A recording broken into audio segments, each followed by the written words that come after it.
O cenário, vamos lá, é uma final de campeonato. A data, 21 de dezembro de 2025. Uhum, O Maracanã tá pulsando, sabe? Pintado de preto e branco, uma imagem assim de arrepiar. sim. E depois de longos 14 anos, o Vasco da Gama tá de volta à final da Copa do Brasil. A expectativa, nossa, era absurda. Claro. Mas o futebol, como a gente bem sabe, ele tem os seus caprichos. Apito final. Corinthians 2, Vasco 1. O sonho do título fica no quase. Esse é o roteiro mais cruel do esporte, né? A decepção esportiva é imensa, não tem como fugir. É um golpe duro. Muito. Perder uma final, ainda mais em casa, depois de tanto tempo na fila. Pro torcedor, a imagem que fica gravada é do rival levantando a taça no seu estádio. E, na maioria das vezes, a história para por aí. Pois é. A memória coletiva se apega ao resultado, né? A glória ou a frustração. Mas a gente recebeu um material aqui, um artigo, que detalha a parte que ninguém vê na hora. O lado financeiro dessa campanha. A parte fria dos números. Exato. E ele nos fez pensar. E se o resultado mais importante daquela noite não tivesse sido o do placar? Nossa conversa hoje é sobre isso. Vamos usar os números dessa fonte para entender a máquina de dinheiro que é a Copa do Brasil e o impacto real que essa jornada, mesmo com o vice, teve nos cofres do Vasco. E mais do que isso, né? Tentar entender se a estrutura financeira dessa competição tá, aos poucos, mudando a lógica estratégica dos clubes. Como assim? Se a busca por um prêmio milionário como esse não começa a pesar mais do que, sei lá, a consistência de um campeonato de 38 rodadas. É uma discussão fascinante, essa tensão entre a paixão do torcedor e o pragmatismo da gestão. Certo. Então vamos começar pelo número que mais salta aos olhos. Apesar da derrota em campo, o Vasco não saiu do Maracanã de mãos abanando. Longe disso. Longe disso. O artigo destaca que só por participar da final, só por ficar com o segundo lugar, o clube embolsou uma bolada, cerca de 33 milhões de reais. E aqui, acho que é fundamental a gente parar um pouco nesse número, né? Com certeza. Pensa bem, 33 milhões de reais. Por um único jogo. É muito dinheiro. Isso não é um prêmio de consolação. De jeito nenhum. É uma injeção de capital que pode mudar o patamar de um clube. Nossa. Pra ter uma noção, no futebol brasileiro, esse valor sozinho é maior do que o orçamento anual de vários clubes. Inclusive alguns que disputam a Série A. Quer dizer, é dinheiro para contratar jogador, para investir em infraestrutura, para pagar dívida. É um game changer, como dizem. Exatamente. O que isso mostra é que a recompensa por chegar à final da Copa do Brasil é um pilar financeiro. Não é só sobre o troféu de vice. Entendi. E essa é a primeira pista pra gente entender o peso estratégico que essa competição ganhou. O risco esportivo da derrota na final é alto, claro, mas a recompensa financeira por simplesmente estar lá já é gigantesca. Certo. 33 milhões pela final é um número enorme, mas o que me chocou mesmo no artigo foi descobrir que esse valor era só a ponta do iceberg. Pois é. O clube já vinha construindo um verdadeiro tesouro muito antes de pisar no Maracanã. A premiação é cumulativa. Fiquei curioso. Como é que essa bola de neve financeira foi crescendo? Essa é a grande sacada da Copa do Brasil. A competição é desenhada como uma escada, onde cada degrau que você sobe rende um prêmio maior. Ah, interessante. É construído ao longo de meses, e a nossa fonte detalha bem essa jornada. Então vamos percorrer esse caminho. O artigo mostra que lá nas fases iniciais, o Vasco foi acumulando prêmios que parecem pequenos perto do valor final, mas que são vitais. Sim. Começou com cerca de 1,5 milhão de reais só por entrar na primeira fase. Depois, mais quase 2 milhões na segunda e outros 2,3 milhões na terceira. E pode parecer pouco, mas pro dia a dia de um clube, essa grana que vai entrando no caixa é fundamental. Faz sentido. Isso significa que ao passar de fase, o diretor financeiro já pode, por exemplo, garantir o pagamento de uma folha salarial ou aprovar um investimento que estava na gaveta, sabe? A receita não é uma promessa distante no fim do torneio. Ela vai se materializando. Dá uma previsibilidade, uma segurança para o planejamento que o campeonato de pontos corridos, com suas cotas de TV pagas em parcelas fixas, não oferece da mesma forma. Entendi.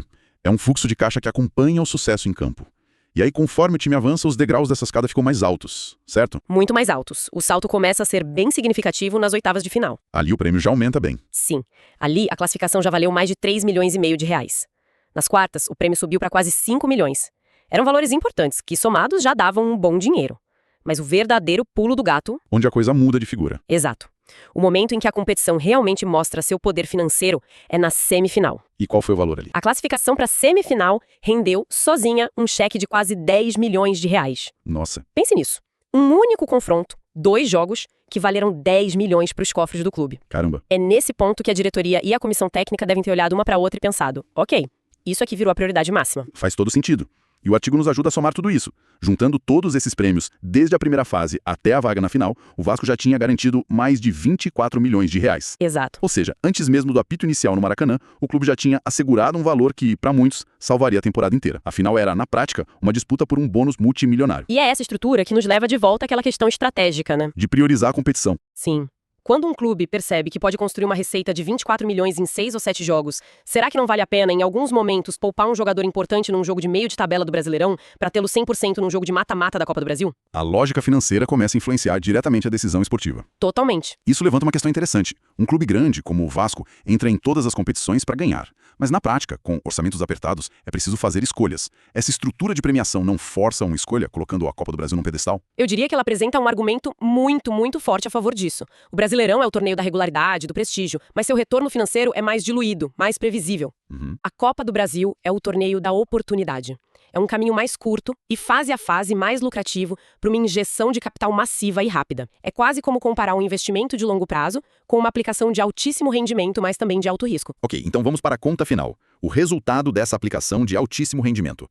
Somando os 24 milhões acumulados com os 33 milhões do vice, Isso. chegamos ao grande total que a matéria revela. 57.109.500 reais. Vamos arredondar. 57 milhões. É um número que por si só já carimba a campanha como um sucesso financeiro estrondoso. Sem dúvida. Mas o que é realmente fascinante e que expõe a brutalidade e a beleza do futebol é quando a gente coloca esse número lado a lado com o prêmio do campeão. Aí que a gente vê o tamanho do que estava em jogo. De 2-1. E a diferença é brutal. A nossa fonte mostra que, se o Vasco tivesse vencido, o prêmio só pela vitória na final seria de mais de 77 milhões de reais. 77 milhões. Compare isso com os 33 do vice. É mais que o dobro.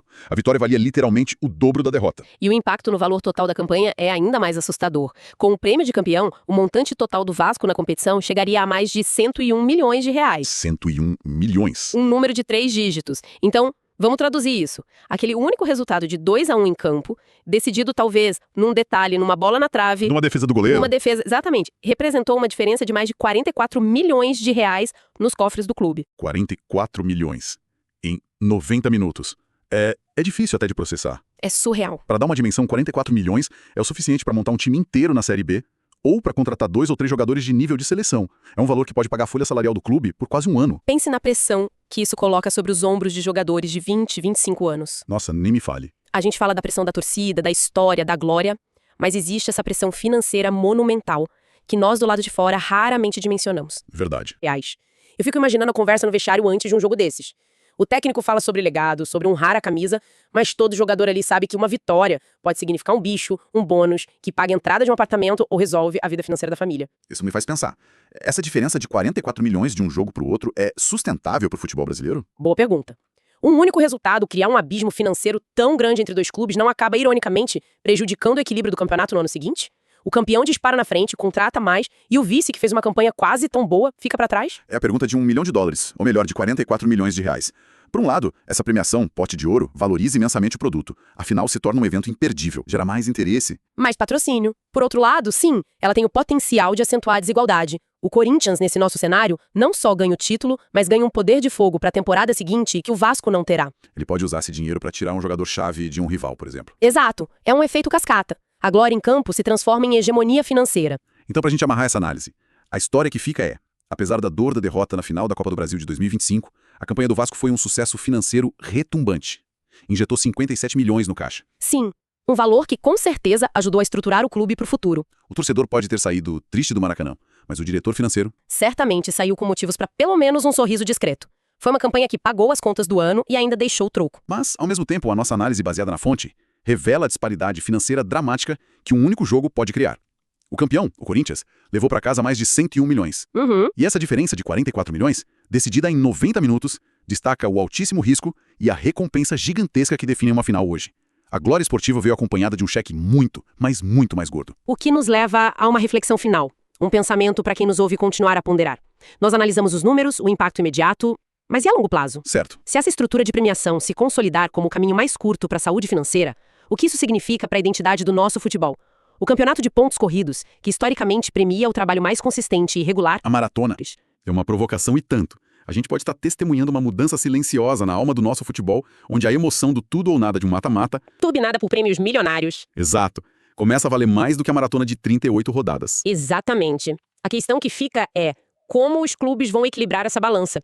A busca pela glória esportiva em todas as frentes versus a necessidade pragmática de perseguir o pote de ouro que pode garantir a sustentabilidade do clube. Não há uma resposta fácil, e essa campanha do Vasco em 2025 é o estudo de caso perfeito para esse dilema.